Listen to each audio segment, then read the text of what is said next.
وقالوا لن تمسنا النار إلا أياما معدودة قل اتخذتم عند الله عهدا فلن يخلف الله عهده أم تقولون على الله ما لا تعلمون بلى من كسب سيئة وأحاطت به خطيئته فأولئك أصحاب النار هم فيها خالدون۔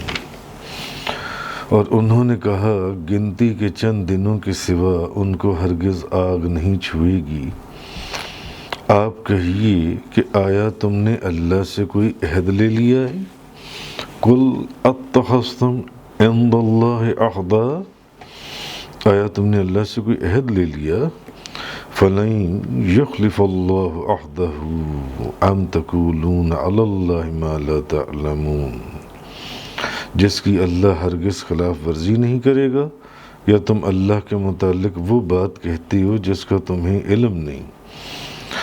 بلا من کسب سیئۃ واحاطت بہ خطیئتہ فاولئک اصحاب النار، کیوں نہیں جنہوں نے برا کام کیا اور ان کی برائی نے ان کو پوری طرح گھیر لیا، وہ ہیں ہی جہنمی، ہم فیہا خالدون، اور وہ اس میں ہمیشہ رہیں گے۔ یہودی جو ہیں، جیسے کل بھی ذکر ہوا تھا کہ یہ کہتے تھے کہ ان کو صرف چند دن کے لیے عذاب ہوگا۔ یہودی اس گمان میں رہتے تھے کہ ان کو صرف اور صرف چند دن کے لیے عذاب ہوگا، اس سے زیادہ ان کو عذاب نہیں ہوگا۔ چند دن ان کو دوزخ میں رکھا جائے گا اور پھر ان کو چھوڑ دیا جائے گا۔ حضرت ابن عباس رضی اللہ تعالیٰ عنہما فرماتے ہیں کہ اللہ کے دشمن یہودیوں نے کہا کہ اللہ تعالیٰ ہمیں جہنم میں صرف قسم پوری کرنے کے لیے داخل کرے گا، کہ اس نے اپنی قسم کو پورا کرنا ہے، بس وہ اس لیے جہنم میں داخل کرے گا، اور یہ 40 دن کی مدت ہے۔ یہ کتنے دن کی مدت ہے؟ 40 دن کی، جس میں ہم نے بچھڑے کی پرستش کی ہے، جس میں وہ جو ہم بچھڑے کو پوچھتے رہے، جس کا ہم نے پیچھے سارا ذکر پڑھا ہے، بس وہ جن سے ہمیں عذاب دیا جائے گا۔ کتنے دنوں کے لیے؟ 40 دنوں کے لیے۔ اور ایک ان میں فرقہ ایسا تھا، ان کا خیال تھا کہ بس صرف 7 سال کے لیے ہمیں جہنم میں رکھا جائے گا، ہم ہمیشہ ہمیشہ جہنم میں نہیں رہیں گے، ہمیں یا تو 7 سال کے لیے رکھا جائے گا۔ اور ایک ان میں وہ لوگ تھے جو کہتے تھے کہ نہیں، صرف 40 دن یا چند دن ہمیں جہنم میں رکھا جائے گا، ہمیں جہنم میں نہیں رکھا جائے گا۔ اچھا، اب یہ ہے کہ اللہ تبارک و تعالیٰ نے فرمایا کہ، اور انہوں نے کہا کہ گنتی کے چند دنوں کے سوا ان کو ہرگز آگ نہیں چھوئے گی۔ آپ کہیے آیا تم نے اللہ سے کوئی عہد لے لیا جس کی اللہ ہرگز خلاف ورزی نہیں کرے گا؟ کیا تم نے اللہ سے کوئی وعدہ لے رکھا ہے؟ جی، ام تقولون علی اللہ ما لا تعلمون، جی، یا تم اللہ کے متعلق وہ بات کہتے ہو جس کا تمہیں علم ہی نہیں ہے۔ بلا من کسب سیئۃ واحاطت، کیوں نہیں جنہوں نے برا کام کیا اور ان کی برائی نے ان کو پوری طرح گھیر لیا، جی، بہ خطیئتہ فاولئک اصحاب النار، وہ جہنمی ہیں، جنہوں نے برا کام کیا وہ جہنمی ہیں، جی، فاولئک اصحاب النار ہم فیہا خالدون، وہ اس کے اندر ہمیشہ رہیں گے، وہ اس جہنم میں ہمیشہ رہیں گے۔ بعض لوگوں کا خیال ہے انہوں نے اس آیت سے یہ استدلال کیا کہ جس مسلمان نے بھی، بے شک مسلمان نہیں، اس نے گناہ کبیرہ بھی کیا، گناہ کبیرہ، اور بغیر توبہ کے مر گیا۔ ایک شخص نے گناہ کبیرہ کیا اور توبہ کیے بغیر مر گیا، وہ ہمیشہ جہنم میں رہے گا، وہ ہمیشہ جہنم میں رہے گا۔ لیکن اہل سنت والجماعت جو ہیں، اہل سنت والجماعت کا یہ عقیدہ ہے کہ اگر گناہ کبیرہ کا مرتکب مسلمان بغیر توبہ کے بھی مر گیا تب بھی اس کی بخشش ہو سکتی ہے، تب بھی اس کی بخشش ہو سکتی ہے۔ اب جو لوگ کہتے ہیں کہ نہیں، جس بندے نے گناہ کبیرہ کیا اور توبہ کیے بغیر مر گیا وہ ہمیشہ جہنم میں رہے گا، وہ اس آیت سے دلیل دیتے ہیں۔ کون سی آیت؟ یہ جو میں نے آپ کے سامنے پڑھی، بلا من کسب سیئہ، کیوں نہیں، جنہوں نے برا کام کیا اور ان کی برائی نے وہ احاطت، ان کو پوری طرح گھیر لیا، وہ احاطت بھی خطیئتہ، ان کی جو بھی انہوں نے کیا، فاولئک اصحاب النار، وہ جہنمی ہیں اور ہم فیہا خالدون، وہ ہمیشہ جہنم میں رہیں گے۔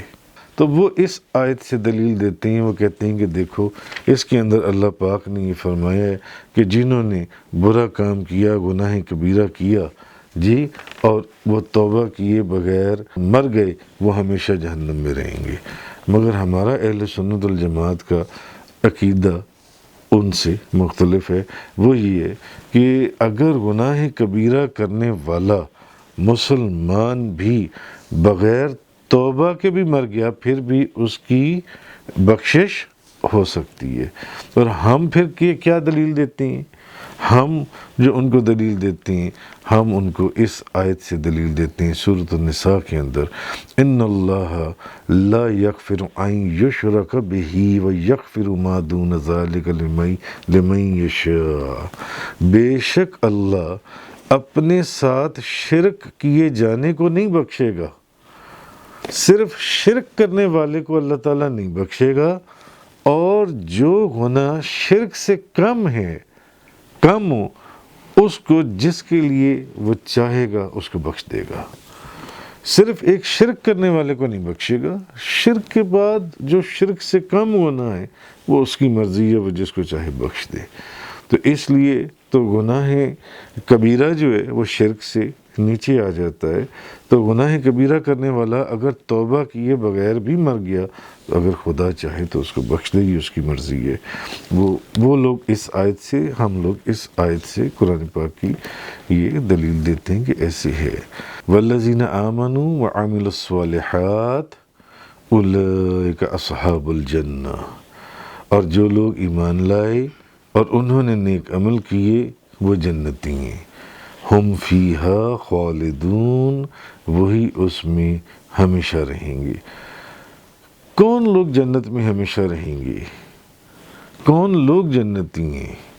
وہ لوگ جو ایمان لائے اور ایمان لانے کے بعد انہوں نے نیک عمل بھی کیے، ایمان لائے اور ایمان لانے کے بعد انہوں نے نیک عمل بھی کیے۔ اچھا، اب آپ دیکھیے کہ یہاں جو قرآن کریم ہے، قرآن حکیم یہاں نجات کا، بخشش کا اصول بیان کر رہا ہے، نجات اور بخشش کا اس آیت کے اندر قرآن کریم اصل جو اصول ہے اس کو بیان کر رہا ہے کہ نجات کا دار و مدار جو ہے یہ کسی قوم اور نسب سے وابستگی پر نہیں ہے کہ میرا تعلق فلاں قوم سے ہے تو میں نجات یافتہ ہوں، میرا نسب یہ ہے تو میں نجات یافتہ ہوں۔ تو نجات کا دار و مدار کسی قوم یا نسب سے وابستگی پر نہیں ہے، بلکہ ایمان اور عمل صالح پر ہے۔ نجات کا دار و مدار کس پر ہے؟ ایمان اور عمل صالح۔ والذین آمنوا وعملوا الصالحات، اور جو ایمان لائے اور جنہوں نے اچھے کام کیے، اولئک اصحاب الجنہ، وہ ہیں جنتی لوگ، ہم فیہا خالدون، وہ جنت میں ہمیشہ رہیں گے۔ جو ایمان لائے اور ایمان لانے کے بعد انہوں نے نیک اعمال کیے، نیک عمل کیے. تو ایمان لانے کے بعد نیک عمل کرنا ضروری ہے. یہ ضروری نہیں ہے کہ آپ کا تعلق کس قوم سے ہے اور آپ کا نسب کس خاندان سے ہے، کہ میرا تعلق اس خاندان میں تو بخشا ہوا ہوں، میرا تعلق اس قوم سے ہے تو میں تو بخشا نہیں. بلکہ ایمان اور عمل نیک اعمال کے اوپر نجات کا دار و مدار ہے. جیسے یہودی کہتے تھے ہم تو بخشے ہوئے، ہمیں تو زیادہ زیادہ کتنا 7 سال جہنم میں رکھے گا یا 40 دن رکھے گا یا چند دن رکھے گا، اس کے بعد ہم باہر ہیں. بھلے ساری عمر جتنے مرضی گناہ اور غلیظ کام کرتے رہے. اسلام سے پہلے آپ دیکھیں کہ انسانیت کی جو تقسیم ہے وہ رنگ اور نسل اور وطن کی بنیادوں پر ہوتی تھی. اسلام سے پہلے اسلام نے آ کر اس تقسیم کو ختم کر دیا. رنگ، نسل، کہ رنگ کیا چیز ہے؟ گورا رنگ اور کالا رنگ دونوں ایک چیز ہے خدا کے بنائے ہوئے. نسل اور وطن کی قوم کس قوم سے تعلق رکھتا ہے. جی ہر سفید رنگ والا بھلے اس کا نامہ اعمال کتنا ہی سیاہ کیوں نہ ہو، کالی رنگت والوں سے برتر سمجھا جاتا تھا. اسی طرح آپ جیسے مثال کے طور پر آپ دیکھیں کہ یہ جو برہمن ہیں، وہ برہمن کتنا ہی جاہل کیوں نہ ہو جی، اور کتنا ہی وہ غلط کام کرنے والا کیوں نہ ہو، مگر وہ ہر دوسرے بندے سے افضل ہے اور کامل ہے جسے کسی برہمن ماں نے جنم نہیں دیا. ہر بندے سے وہ افضل سمجھتے ہیں. جبکہ اسلام نے آ کر اس تقسیم کو ختم کر دیا کہ نہیں، یہ قوم برہمن سے نہیں، یہ سفید رنگ والے نہ، یہ کس قوم سے ہے نہ، ایسا نہیں ہے، قطعاً بھی نہیں. اسی طرح اور بے شمار مثالیں آپ سمجھتے ہیں. تو یہ شرف صرف اسلام کو حاصل ہے جس نے ان فاسد بنیادوں کو اکھیڑ پھینکا، اور انسانیت کی جو تقسیم ہے وہ مومن اور کافر، صالح اور فاسق، نیک اور بد کی اساس پر کی، کہ والذین آمنوا وعملوا الصالحات اولئک اصحاب الجنہ، جو ایمان لائے اور جنہوں نے اچھے کام کیے وہی جنتی ہیں اور وہ اس جنت میں ہمیشہ رہیں گے. کیونکہ یہودیوں کا یہ خیال تھا کہ ہم بھی جنتی ہیں، بس جو کچھ ہم نے مرضی، جتنا بھی خدا کی ہم نے، ان سے زیادہ نافرمانی کس نے کی؟ یہ خدا کی، یہودیوں سے زیادہ. مگر اس کے باوجود وہ یہ گمان کرتے تھے کہ نہیں، ہم چند دن جہنم میں رہیں گے یا چند سال، 7 سال جہنم میں رہیں گے یا 40 دن جہنم میں رہیں گے یا چند دن ہم جہنم میں رہیں گے، اس سے زیادہ جو ہے ہم جہنم میں جو ہے وہ نہیں رہیں گے. وَإِذْ أَخَذْنَا مِيثَاقَ بَنِي إِسْرَائِيلَ لَا تَعْبُدُونَ إِلَّا اللَّهَ، اور یاد کرو جب ہم نے بنی اسرائیل سے یہ پختہ عہد لیا تھا کہ تم اللہ کے سوا کسی کی عبادت نہ کرنا. وعدہ کرو ہمارے ساتھ، پکا وعدہ، اللہ کے سوا کسی کی عبادت نہ کرنا. پہلی بات تو یہ. وَبِالْوَالِدَيْنِ إِحْسَانًا، اور ماں باپ کے ساتھ جی، وَذِي الْقُرْبَى وَالْيَتَامَى وَالْمَسَاكِينِ، اور ماں باپ، رشتہ داروں، یتیموں اور مسکینوں کے ساتھ جون سا ہے وہ نیکی کرنا. کس کے ساتھ نیکی کرنا؟ ماں باپ کے ساتھ. ماں باپ کے بعد رشتہ داروں کے ساتھ، اس کے بعد یتیموں اور مسکینوں کے ساتھ جی. اور اللہ تعالیٰ نے یہ اب آگے پڑھ لیں گے، کیونکہ مگر آپ یہ دیکھیے کہ اللہ تعالیٰ نے اپنی عبادت کے بعد سب سے پہلے جس کا ذکر کیا وہ ماں اور باپ ہیں. ماں اور باپ ہیں.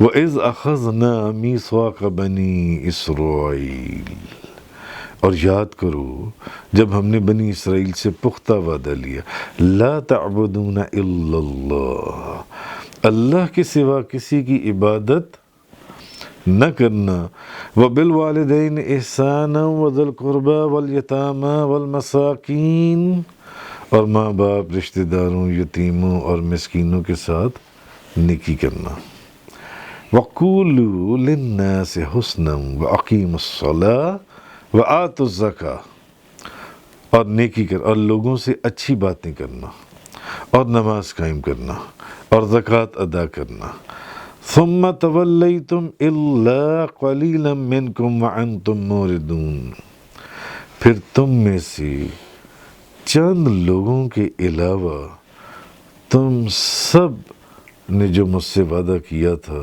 تم نے اس وعدے کو توڑ دیا، اس وعدے سے منحرف ہو گئے، اور اللہ پاک نے کیا فرمایا، وَأَنْتُمْ مُعْرِضُونَ، اور تم ہو ہی منہ موڑنے والے، تم ہو ہی منہ موڑنے والے۔ اچھا، اب اس سے پہلے اللہ تعالیٰ نے یہ بتایا تھا کہ بنی اسرائیل نے برے کام کیے اور برے کاموں نے ان کا احاطہ کر لیا، جو ہم پیچھے بڑی تفصیل سے بے شمار آیات کے اندر پڑھ کر آئی ہیں۔ اب اللہ تعالیٰ اس کی تفصیل بیان کر رہا ہے کہ انہوں نے اللہ تعالیٰ سے ایک پکا وعدہ کیا تھا کہ اللہ کے سوا کسی کی عبادت نہیں کریں گے، اور ماں باپ، رشتہ داروں، یتیموں اور مسکینوں کے ساتھ نیک سلوک کریں گے، لوگوں سے اچھی باتیں کریں گے، نماز قائم کریں گے اور زکوٰۃ ادا کریں گے، مگر چند لوگوں کے سوا سب لوگوں نے جنہوں نے مجھ سے وعدہ کیا تھا اس وعدے کی خلاف ورزی کر دی۔ اچھا، اب اس آیت سے یہ معلوم ہوا کہ اللہ کی عبادت کرنا، نماز قائم کرنا، زکوٰۃ ادا کرنا، ماں باپ، رشتہ داروں، یتیموں اور مسکینوں کے ساتھ نیک سلوک کرنا اور لوگوں سے اچھی باتیں کرنا، یہ اس قسم کی عبادات ہیں، یہ وہ عبادتیں ہیں جو ہر نبی کے دور میں کامن اور سملر رہی تھیں، ایک ہی طرح کی، یہ وہ عبادتیں ہیں جو ہر نبی کے دور میں، ہر نبی کی شریعت میں کامن تھیں، نماز قائم کرنا، زکوٰۃ ادا کرنا، زکوٰۃ ادا کرنا، اللہ کی عبادت کرنا، ماں باپ، رشتہ داروں اور پھر یتیموں اور مسکینوں کے ساتھ نیک سلوک کرنا، یہ جو جن عبادات کا یہاں پر اللہ پاک نے ذکر کیا ہے، یہ عبادتیں سارے نبیوں کی شریعت میں موجود تھیں، سارے نبیوں کی۔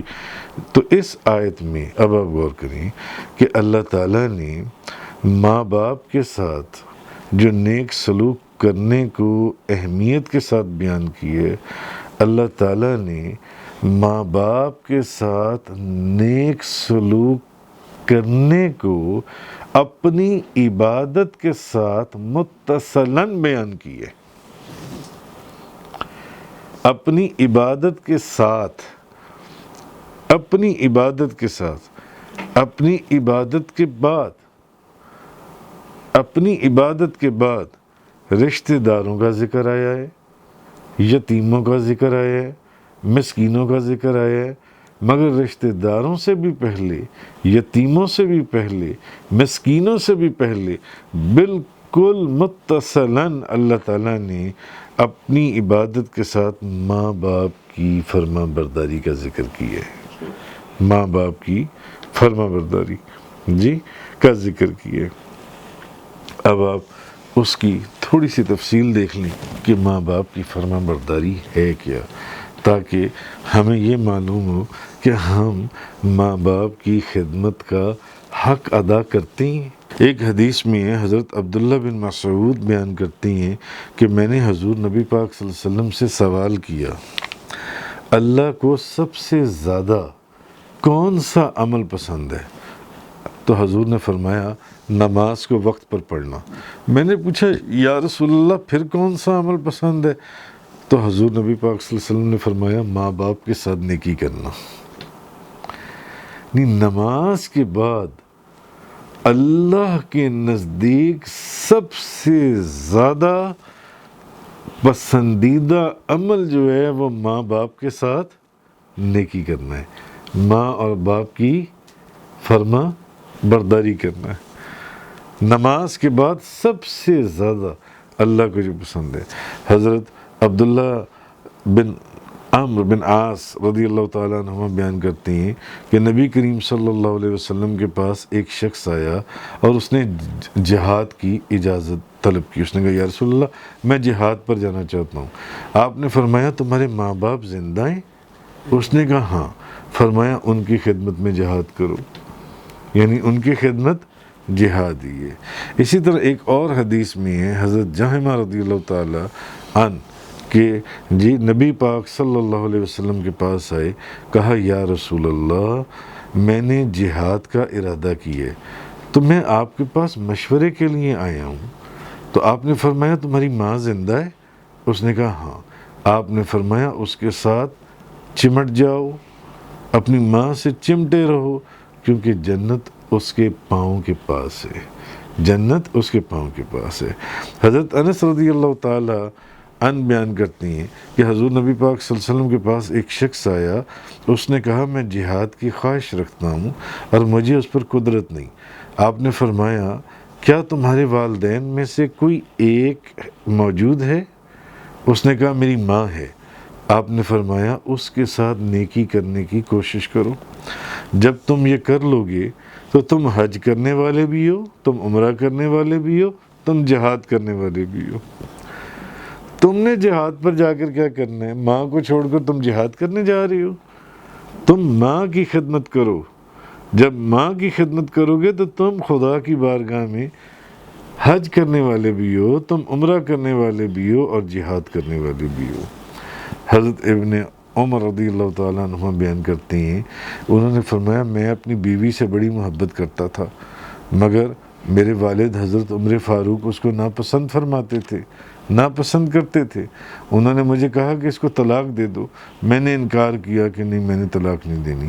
حضرت عمر فاروق نے نبی کریم صلی اللہ علیہ وسلم سے فرمایا تو حضور نبی پاک صلی اللہ علیہ وسلم نے فرمایا ابن عمر کو فوراً طلاق دے دو. تمہارے باپ نے کہا طلاق دے تو فوراً اس کو.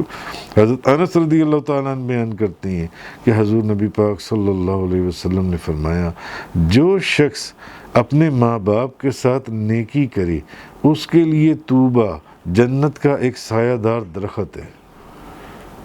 اور اللہ تعالیٰ ماں باپ کے ساتھ نیکی کرنے والے کی عمر کو زیادہ کرتا ہے. اس کی عمر لمبی ہوتی ہے، اس کی عمر دراز ہوتی ہے جو ماں باپ کے ساتھ نیکی کرنے والا ہو. یہ حدیث پاک کے اندر ہے. عمر کو دراز کرنے کا آسان نسخہ ماں اور باپ کے ساتھ نیکی کریں، ماں اور باپ کی خدمت کریں. حضرت ابو ہریرہ رضی اللہ تعالیٰ عنہ بیان کرتے ہیں حضور نبی پاک صلی اللہ علیہ وسلم نے فرمایا اس کی ناک خاک آلود ہو، اس کی ناک خاک آلود ہو، اس کی ناک خاک آلود ہو. کس کی یا رسول اللہ؟ آپ نے فرمایا جس نے اپنے والدین یا ان میں سے کسی ایک کا بڑھاپا پایا اور اس کے باوجود وہ جنت میں داخل نہ ہو سکا. ماں باپ میں سے کسی ایک کو پایا یعنی ان کی خدمت کر کے ان کو راضی کر کے جنت میں داخل نہ ہو سکا. نبی کریم صلی اللہ علیہ وسلم نے اس کے لیے بد دعا فرمائی اس کی ناک خاک آلود ہو، اس کی ناک خاک آلود ہو، اس کی ناک خاک آلود ہو. حضرت جابر بن سمرہ رضی اللہ تعالیٰ عنہ بیان کرتے ہیں حضور نبی پاک صلی اللہ علیہ وسلم نے ممبر پر چڑھتے ہوئے فرمایا آمین آمین آمین. آپ نے فرمایا میرے پاس جبریل علیہ السلام آئے اور کہا اے محمد جس نے اپنے ماں باپ کو یا ان میں سے ایک کو پایا اور ان کے ساتھ نیکی کیے بغیر مر گیا وہ دوزخ میں جائے اور اللہ اس کو اپنی رحمت سے دور کر دے. کہیے آمین تو میں نے کہا آمین۔ پھر کہا یا محمد جس نے رمضان کا مہینہ پایا اور مر گیا اس کی مغفرت نہیں ہوئی، یعنی اس نے روزے نہیں رکھے، وہ دوزخ میں داخل کیا جائے اور اللہ اس کو اپنی رحمت سے دور کر دے، آپ کہیں آمین؟ تو میں نے کہا آمین۔ اور جس کے سامنے آپ کا ذکر کیا جائے، جس کے سامنے یا رسول اللہ آپ کا ذکر کیا جائے اور وہ آپ پر درود نہ پڑے، وہ بھی دوزخ میں جائے اور اللہ اس کو اپنی رحمت سے دور کر دے، کہیں آمین؟ حضور نے فرمایا آمین آمین۔ کیسی حدیث پاک ہے! رمضان کے روزے، درود شریف، مگر جس نے ماں باپ کی خدمت کر کے اپنے آپ کو نہ بخش پایا، وہ اللہ کی رحمت سے دور ہو جائے اور وہ دوزخ میں چلا جائے۔ یہ بد دعا جبریل علیہ السلام نے کی اور آمین نبی کریم صلی اللہ علیہ وسلم نے فرمائی۔ جی اسی طرح اور بے شمار واقعات ہیں۔ حضرت ابو ہریرہ رضی اللہ تعالیٰ عنہ بیان کرتے ہیں کہ حضور نبی پاک صلی اللہ علیہ وسلم کے پاس ایک شخص آیا، کہنے لگا یا رسول اللہ میرے حسن سلوک کا سب سے زیادہ کون مستحق ہے؟ فرمایا تمہاری ماں۔ اس نے پوچھا پھر کون ہے؟ فرمایا تمہاری ماں۔ اس نے پوچھا پھر کون ہے؟ فرمایا تمہاری ماں۔ اس نے پوچھا پھر کون ہے؟ چوتھی مرتبہ فرمایا تمہارا باپ۔ حضرت عبداللہ بن عمرو رضی اللہ تعالیٰ عنہ بیان کرتے ہیں کہ حضور نبی پاک صلی اللہ علیہ وسلم نے فرمایا اللہ کی رضا والد کی رضا میں اور اللہ کی ناراضگی باپ کی ناراضگی میں۔ حضرت ابن عمر رضی اللہ تعالیٰ عنہما بیان کرتے ہیں حضور نبی پاک صلی اللہ علیہ وسلم کے پاس ایک شخص آیا، کہا یا رسول اللہ میں نے بہت بڑا گناہ کر لیا ہے، میں نے بہت بڑا گناہ کر لیا ہے، کیا اس کی کوئی توبہ ہے؟ میں نے بہت بڑا گناہ کر لیا ہے، کیا اس کی کوئی توبہ ہے؟ آپ نے فرمایا تمہاری ماں ہے؟ اس نے کہا نہیں میری ماں نہیں ہے۔ فرمایا تمہاری خالہ ہے، نہیں ماں کی بہن ہے؟ اس نے کہا ہاں ہے۔ فرمایا جاؤ اس کے ساتھ نیکی کرو، اس کی خدمت کرو۔ یعنی ماں کی خدمت بہت بڑے بڑے گناہوں کو مٹا دیتی ہے۔ حضرت ابو اسید مالک بن ربیعہ سعدی رضی اللہ تعالیٰ عنہ بیان کرتے ہیں کہ ہم حضور نبی پاک صلی اللہ علیہ وسلم کے پاس بیٹھے ہوئے تھے، بنو سلمہ کا ایک شخص آیا، کہنے لگا یا رسول اللہ کیا میں ماں باپ کی موت کے بعد ان کے ساتھ نیکی کر سکتا ہوں؟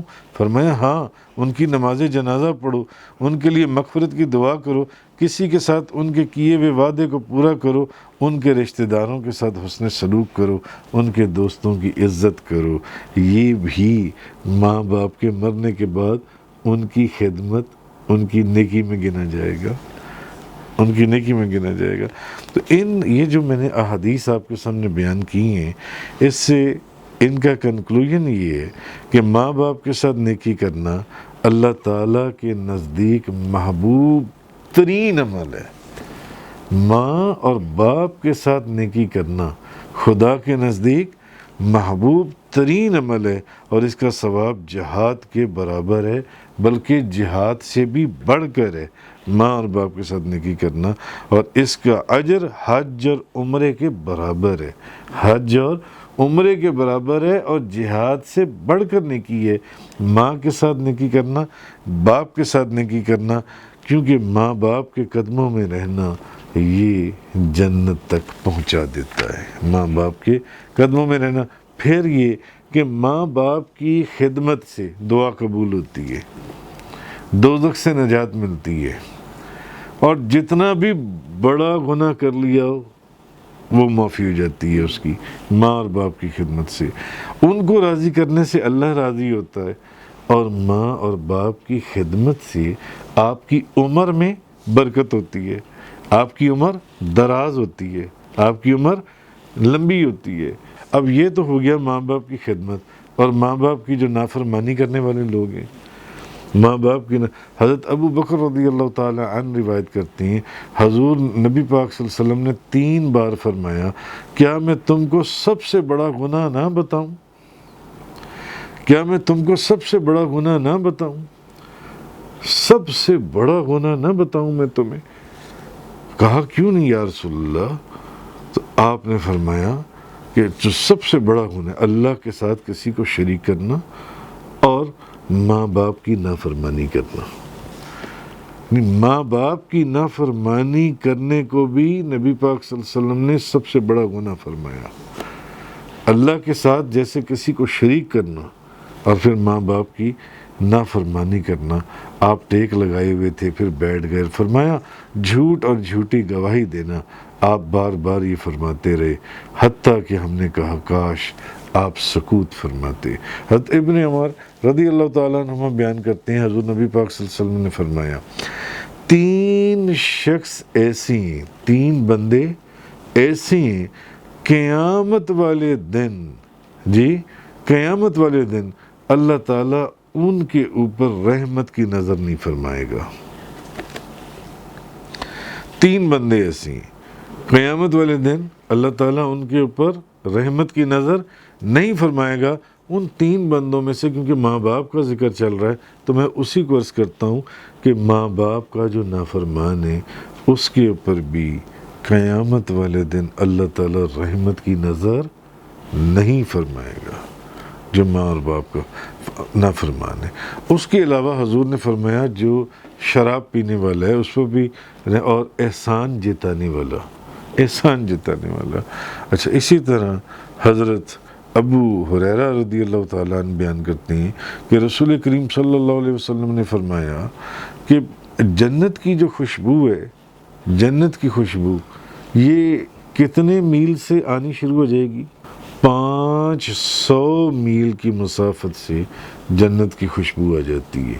اور آپ نے فرمایا کہ ماں باپ کا جو نافرمان ہے اس کو جنت کی خوشبو نصیب، اس کو جنت تو دور کی بات، اس کو جنت کی خوشبو بھی نصیب نہیں ہوگی، اس کو جنت کی خوشبو اس کے نصیب میں نہیں ہوگی جو ماں اور باپ کا نافرمان ہے۔ حضرت ابو امامہ رضی اللہ تعالیٰ عنہ بیان کرتے ہیں حضور نبی پاک صلی اللہ علیہ وسلم نے فرمایا 3 آدمیوں کا، 3 شخص ایسے ہیں جن کا اللہ تعالیٰ نہ کوئی فرض قبول کرے گا اور نہ نفل۔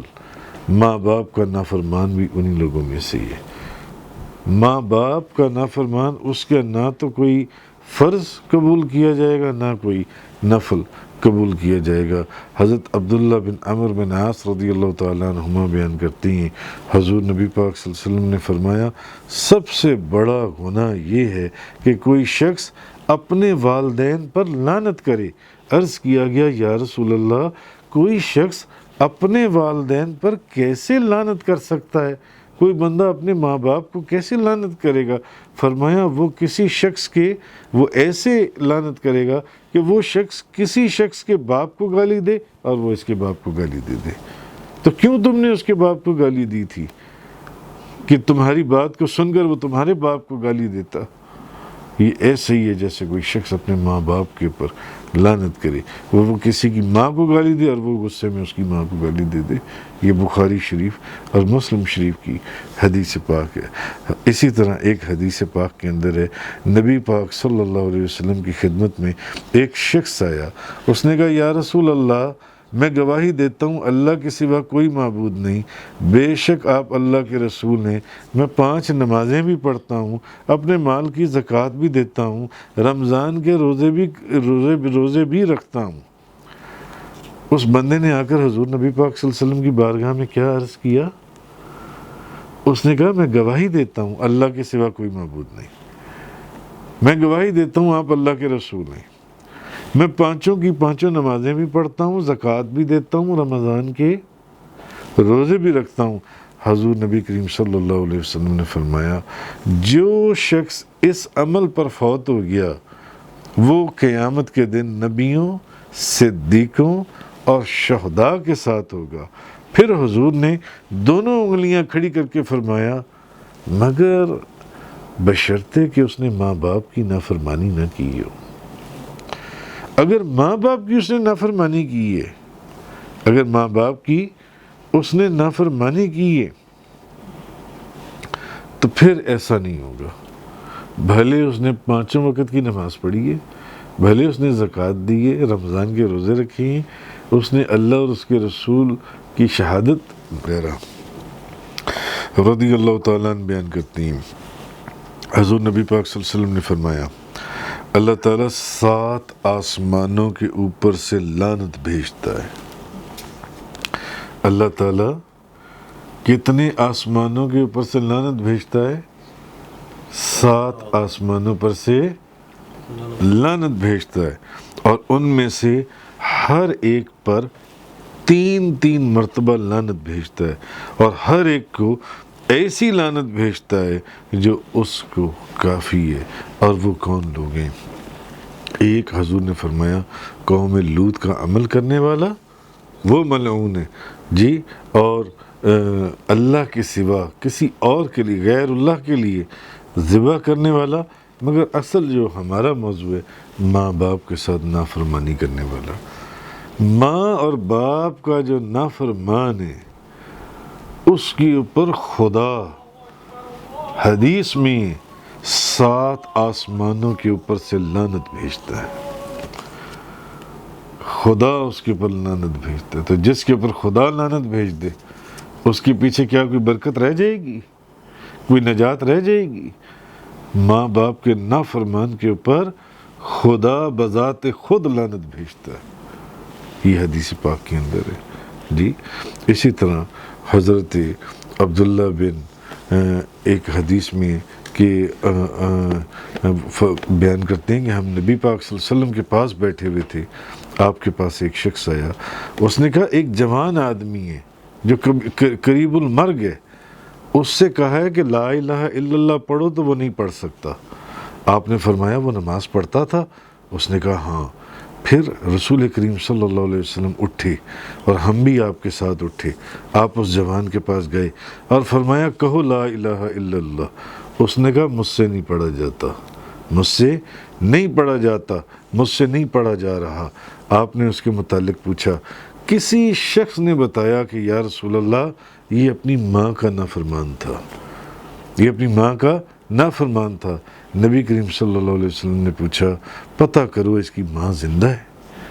لوگوں نے کہا ہاں۔ آپ نے فرمایا اس کی ماں کو لے کر آؤ۔ جب اس کی ماں کو بلایا گیا، آپ نے فرمایا یہ تمہارا بیٹا ہے؟ اس نے کہا ہاں۔ آپ نے فرمایا یہ بتاؤ اگر آگ جلا دی جائے اور تم سے یہ کہا جائے کہ یا تو اس کو معاف کر دو تو ہم اس کو چھوڑ دیتے ہیں، اس کی شفاعت، ورنہ اس کو آگ میں ڈال دیتے ہیں، تو بتاؤ تم کیا کرو گی؟ کیا تم اس کی شفاعت کرو گی؟ اس نے کہا یا رسول اللہ پھر میں اس کی شفاعت کروں گی۔ آپ نے فرمایا تب تم اللہ کو گواہ کرو اور مجھے گواہ کر کے کہہ دو کہ میں اس سے راضی ہو گئی۔ جس کی جان نہیں نکل رہی تھی، جس سے کلمہ نہیں پڑھا جا رہا تھا، اس عورت نے کہا اے اللہ میں تجھ کو گواہ کرتی ہوں اور تیرے رسول کو گواہ کرتی ہوں، میں اپنے بیٹے سے راضی ہو گئی۔ حضور نبی کریم صلی اللہ علیہ وسلم آپ نے فرمایا اے اس لڑکے کو، اس نوجوان کو، اب کہو لا الہ الا اللہ وحدہ لا شریک لہ واشہد ان محمدا عبدہ ورسولہ۔ تو اس لڑکے نے کلمہ پڑھا۔ حضور نبی پاک صلی اللہ علیہ وسلم نے فرمایا اللہ کا شکر ہے جس نے اس نوجوان کو میری وجہ سے جہنم کی آگ سے نجات دے دی۔ تو اب ان احادیث سے معلوم ہوا ماں باپ کی نافرمانی گناہ کبیرہ ہے، گناہ کبیرہ ہے، اور اس کی وجہ سے انسان جہنم میں جا کر گرتا ہے، اور نہ صرف جہنم میں گرتا ہے بلکہ جنت کی خوشبو سے بھی محروم رہے گا۔ پھر ماں باپ کا جو نافرمان ہے وہ جتنی مرضی نمازیں پڑھ لے، زکوٰۃ دے لے، حج کر لے، اس کا عمل مقبول نہیں ہوگا، اور موت سے پہلے اس کو دنیا میں فقر اور ذلت اور بھیانک بیماریاں آ لیتی ہیں اس شخص کو جو ان سے، پھر اس پر اللہ اور اس کے رسول اور اس کے فرشتوں کی لعنت ہوتی ہے۔ جو ماں باپ کا نافرمان ہے اس پر فرشتوں کی، نبی پاک صلی اللہ علیہ وسلم کی، رسول کریم کی، اور خود اللہ تعالیٰ 7 آسمانوں سے اوپر اس پر لعنت فرماتا ہے۔ تو ماں باپ کے نافرمان کا خاتمہ خراب ہوتا ہے، اس کی بصیرت سلب ہو جاتی ہے اور ایمان بھی جاتا رہتا ہے۔ ماں باپ کا جو نافرمان ہے ایمان بھی چلا جاتا ہے، اور وہ آخری بات یہ کہ مرتے وقت کلمہ شہادت بھی نہیں پڑھ سکتا۔ اچھا اب آپ یہ دیکھیے کہ اللہ تبارک و تعالیٰ نے اپنی عبادت کا ذکر کرنے کے بعد سب سے پہلے جس کا ذکر کیا وہ ماں باپ تھے۔ اور ماں باپ کے بعد کن کا ذکر کیا؟ رشتہ داروں کا، یتیموں کا اور مسکینوں کا۔ تو اب آپ یہ دیکھیے کہ حضرت انس رضی اللہ تعالیٰ عنہ بیان کرتے ہیں کہ نبی پاک صلی اللہ علیہ وسلم نے فرمایا، جس شخص کو یہ پسند ہو کہ اس کے رزق میں کشادگی کی جائے اور اس کی عمر میں زیادتی کی جائے تو وہ شخص اپنے رشتہ داروں سے تعلق جوڑے۔ آج جو ماحول بنا ہوا ہے اگر آپ غور کریں تو آدھے سے زیادہ رشتہ داروں سے ہر وقت ناراضگیاں ہی چل رہی ہوتی ہیں، لڑائی جھگڑا چل رہا ہوتا ہے، ان سے تعلق بالکل ٹوٹا ہوا ہوتا ہے۔ تو نبی پاک صلی اللہ علیہ وسلم نے فرمایا کہ جو بندہ یہ پسند کرتا ہے کہ اس کے رزق میں کشادگی کی جائے، اس کی عمر میں زیادتی ہو، جی، تو وہ رشتہ داروں سے تعلق جوڑے۔ حضرت ابو ہریرہ بیان کرتے ہیں حضور نبی پاک صلی اللہ علیہ وسلم نے فرمایا، ہر جمعرات کو جمعے کی شب بنو آدم کے اعمال پیش کیے جاتے ہیں، اور جو شخص رشتہ داروں سے تعلق توڑنے والا ہو اس کا عمل قبول نہیں ہوتا۔ اور حضرت سہل بن سعد بیان کرتے ہیں حضور نبی پاک صلی اللہ علیہ وسلم نے فرمایا، میں اور یتیم کی پرورش کرنے والا جنت میں اس طرح ہوں گے کہ آپ نے انگشت شہادت اور درمیانی انگلی کو ملا کر اشارہ کیا کہ میں، حضور نبی پاک صلی اللہ علیہ وسلم نے فرمایا کہ میں اور یتیم کی پرورش کرنے والا، حضور نے کیا فرمایا، جنت میں ایسے ہوں گے، ایک ساتھ کٹھے۔ نبی پاک صلی اللہ علیہ وسلم نے، میں اور یتیم کی پرورش کرنے والا جنت میں ایسے ہوں گے، جی۔ آپ نے انگشت شہادت اور درمیانی انگلی کو ملا کر اشارہ کیا کہ میں اور یتیم کی پرورش کرنے والا جنت میں ایسے ہوں گے، جی۔ اسی طرح حضرت ابن عمر رضی اللہ تعالیٰ عنہ بیان کرتے ہیں حضور نے فرمایا، اللہ کے نزدیک سب سے پسندیدہ گھر وہ ہے جس میں یتیم عزت کے ساتھ رہتا ہو۔ حضور نے فرمایا، بیوہ اور مسکین کی پرورش کے لیے جد و جہد کرنے والا اللہ کے راستے میں جہاد کرنے والے کی مثل ہے۔ صدق اللہ تعالی وبلغ رسول اللہ صلی اللہ علیہ وسلم۔ تفسیر قرآن کا یہ لیکچر انگلش میں سننے کے لیے براہ کرم ڈسکرپشن میں موجود لنک پر کلک کریں۔